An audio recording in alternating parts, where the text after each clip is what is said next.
Olá, querido irmão, querida irmã, estimado ouvinte. Pela graça de Deus, estamos aqui para mais uma lição. Oremos em nossos corações para que a palavra da verdade seja fixada em nossas mentes. O tema de hoje, Jesus, o servo dos servos. João, capítulo 13, verso 15. Porque eu vos dei o exemplo, para que, como eu vos fiz, façais vós também. Esta lição vem destacando a humildade, o espírito de serviço e o amor altruísta de Jesus Cristo. E ele, mesmo sendo filho de Deus, escolheu descer até a condição de servo para salvar a humanidade. Mesmo sendo Deus, Jesus se esvaziou de sua glória e assumiu a forma humana, a forma de servo dos seres humanos. Ele lavou os pés dos discípulos e ele demonstrou também na prática a verdadeira liderança no reino de Deus, mostrando que a verdadeira liderança no reino de Deus é baseada no serviço e não no domínio. Jesus veio não para ser servido, mas para servir e para dar a sua vida em resgate de muitos. E o seu ministério então foi marcado por compaixão, por cura, por ensino, por cuidado com as pessoas, com os necessitados. Jesus é o exemplo de serviço abnegado. Cristo é o exemplo máximo de humildade. E hoje eu e você somos chamados a viver o mesmo espírito, o espírito de humildade, o espírito de serviço. E como seguidores de Cristo, muitas vezes temos que colocar os interesses dos outros acima dos nossos, porque o maior no reino de Deus é aquele que serve. Nós sabemos que o exemplo de Cristo e a vida do cristão vive em contínuo contraste com o espírito do mundo. O mundo valoriza posições, status, poder.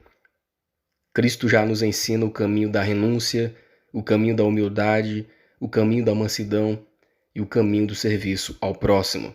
Então devemos refletir diariamente o caráter de Cristo por meio da humildade. A verdadeira grandeza está em servir os outros com amor, mesmo sem reconhecimento. Então precisamos praticar os ensinos de Cristo nas nossas relações familiares, na comunidade, na igreja, na sociedade, porque o cristão ele deve ser um servo fiel, assim como Cristo foi. Desejado de todas as nações, página 642.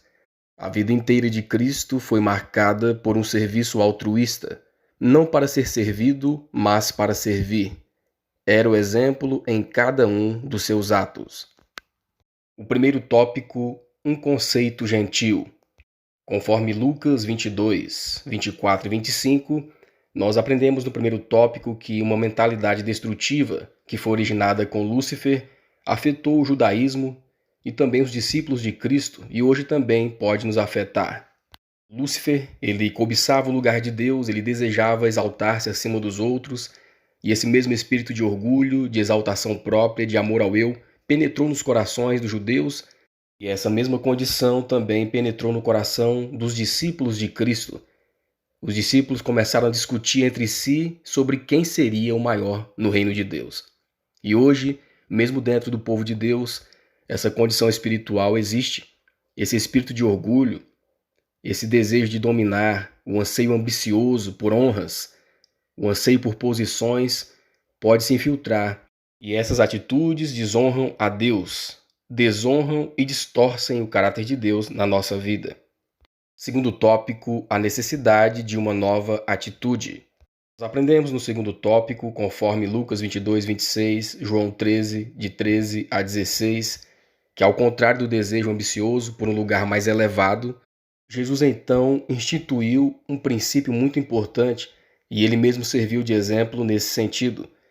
Cristo estabeleceu o princípio do serviço humilde e altruísta como o verdadeiro caminho para a grandeza no reino de Deus. Porque eu vos dei o exemplo, disse Jesus, para que, como eu fiz, vós façais também. Vemos o exemplo de Cristo na última ceia.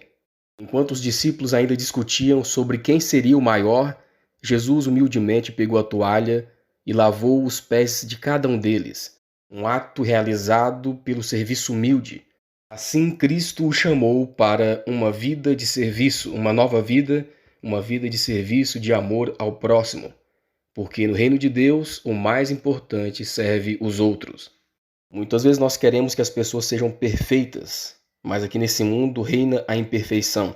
E nós temos aqui o exemplo de Cristo, como ele lidou com pessoas imperfeitas, uma atitude para substituir a nossa própria tendência natural, conforme Filipenses 2, 3 e 4.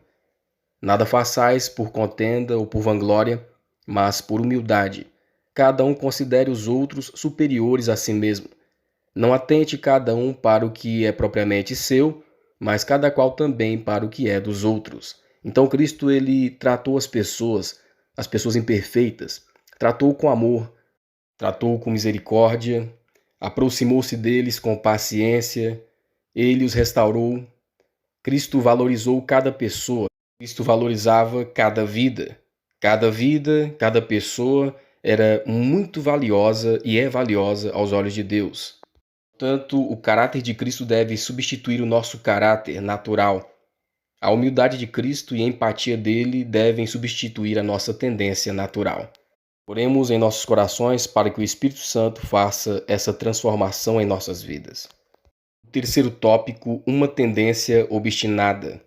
Nós aprendemos no terceiro tópico, conforme Mateus 20, de 20 a 24 e Lucas 22, 24, que mesmo os discípulos tendo o convívio com Cristo, o exemplo diário de Jesus, a sua preocupação ainda era terrena. Um pouco antes da Páscoa, a preocupação que dominava a mente dos apóstolos era quem é maior entre nós. E nós podemos ver o exemplo do que aconteceu. A própria mãe de João e de Tiago se aproximou de Jesus e pediu: Senhor, declara que no teu reino estes meus filhos, esses meus dois filhos, se assentarão um à direita e o outro à esquerda, mostrando então esse espírito que estava entre eles. Qual deveria ser o maior? Essa rivalidade estava demonstrada mesmo na presença de Cristo. Isso entristeceu muito o coração de Deus, o coração de Jesus. Os discípulos, eles ainda estavam preocupados sobre quem seria o maior entre eles e quem ocuparia as posições mais altas no reino de Deus ou no reino de Jesus terreno. Eles continuaram a pensar em um reino terreno com posições, com poder, com honra, e isso os afastou da vida espiritual por um momento. Isso os afastou do plano original da vontade de Cristo. Isso os levou a ficarem com raiva e ressentimentos uns dos outros. Na verdade, os discípulos estavam se esquecendo de uma lição anterior que Cristo havia dado a eles. E isso causou mais discórdia e problemas entre eles, porque eles haviam esquecido da lição anterior de Cristo.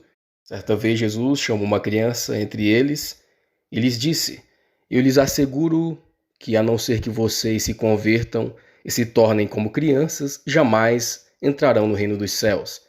Portanto, quem se faz humilde como esta criança, este é o maior no reino de Deus.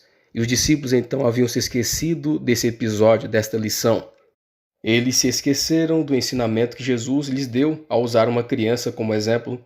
Cristo mostrou que a verdadeira grandeza no reino de Deus. Jesus então lhes mostrou que a verdadeira grandeza no reino dos céus se encontra na humildade e na simplicidade de coração. E esse descuido gerou outra causa de discórdia. Era costume que, numa festa, que um servo lavasse os pés dos convidados, mas na ocasião da última ceia não havia nenhum servo presente e nenhum dos discípulos queria assumir esse papel. Os discípulos, com o orgulho ferido, decidiram que não assumiriam o papel de servo. Todos demonstraram uma indiferença fria, como se não percebessem que havia algo a ser feito. Por seu silêncio, recusaram-se a se humilhar. O quarto tópico, um exemplo prático. Conforme João 13, de 3 a 5. Nós podemos então aprender no quarto tópico que, depois de esperar pacientemente que os discípulos tomassem uma atitude, uma iniciativa, Jesus então finalmente deu o exemplo. Vendo ali que nenhum dos seus discípulos estavam dispostos a realizar o humilde serviço de lavar os pés, Jesus deu-lhes um exemplo que nunca mais esqueceriam. Ele mesmo tomou a iniciativa e realizou essa tarefa. Esse ato destruiu o orgulho dos discípulos e os encheu de grande vergonha. E nós vemos aqui também como Pedro reagiu à situação onde Cristo estava lavando os pés dos discípulos. Pedro pergunta: Senhor, vai lavar os meus pés? Então Jesus responde: Você não compreende agora o que estou lhe fazendo? Mais tarde, porém, você vai entender. E Pedro então responde: Nunca lavarás os meus pés. Pedro, ele não podia aceitar que Cristo, Filho de Deus, se rebaixasse a ponto de realizar um ato que, segundo o costume, pertencia a um servo. Toda sua alma se rebelou contra essa humilhação. Ele não entendia que era para isso que Cristo tinha vindo ao mundo. E aqui também temos o exemplo de Judas. Judas também havia cedido às tentações de Satanás. Jesus sabia disso e deixou claro entre ele e Judas na sua conversa. Judas já havia tomado a decisão de trair Jesus. E naquele momento ali da ceia, do lava-pés, Judas já havia fechado então o acordo para entregar Cristo nas mãos dos sacerdotes e fariseus. E Jesus, ao dizer, nem todos estáis limpos, Cristo mostrou que conhecia a condição espiritual de Judas, mas não o desmascarou, mostrou-lhe misericórdia porque ansiava que ele mudasse. Jesus lavou os pés de Judas e ansiava que ele se salvasse ainda. O quinto tópico, o significado do ritual do lava-pés. Conforme João 13, verso 8. Pois bem, se eu, sendo o Senhor e Mestre, lavei-lhe os pés, vocês também devem lavar os pés uns dos outros. Após a cerimônia do lava-pés, Jesus pronunciou palavras significativas sobre esse ato. E o que isso também deve nos lembrar quando participamos desse rito? Jesus então ele convidou os discípulos a refletirem sobre o ato que ele havia realizado e o chamou a imitar o seu exemplo, sua vida de humildade e a sua disposição para servir. Ao observar então aquela cerimônia, devemos ter em mente que o propósito deste rito é que tenhamos uma experiência prática de reconciliação mútua uns com os outros e uma experiência prática de humildade. Por meio desse ato, nosso Senhor transformou essa cerimônia de humildade em uma ordenança sagrada. Dali em diante, os discípulos a deveriam realizar, para que jamais se esquecessem das lições de humildade e serviço do Mestre. Essa ordenança é a preparação que Cristo designou para o serviço da ceia. Enquanto o orgulho, a discórdia e a luta pelo mais alto lugar forem alimentados, o coração não poderá entrar em harmonia com Cristo, pois não está preparado para receber a comunhão de seu corpo e de seu sangue. Por isso Jesus ordenou que o memorial de sua humilhação, a cerimônia do lava-pés, ocorra antes. Com o ato do lava-pés, o Senhor Jesus deseja que sempre nos lembremos de suas lições de humildade, perdão e serviço. Além disso, com este ato, ele deseja nos preparar para o rito da Santa Ceia, pois enquanto abrigarmos orgulho, divergências, lutas pela supremacia, o coração não poderá entrar em comunhão com Cristo. Querido irmão, querida irmã, que Deus nos ajude para que possamos compreender a sua palavra. Devemos então refletir diariamente o caráter de Cristo por meio do serviço humilde. A verdadeira grandeza está em servir com amor, mesmo sem o reconhecimento. E nós podemos praticar isso nas nossas relações familiares, na sociedade, na igreja. O cristão então deve ser um servo fiel, assim como Cristo foi. Que o Espírito Santo nos ajude a compreender a sua palavra. Esse é o nosso desejo e a nossa oração.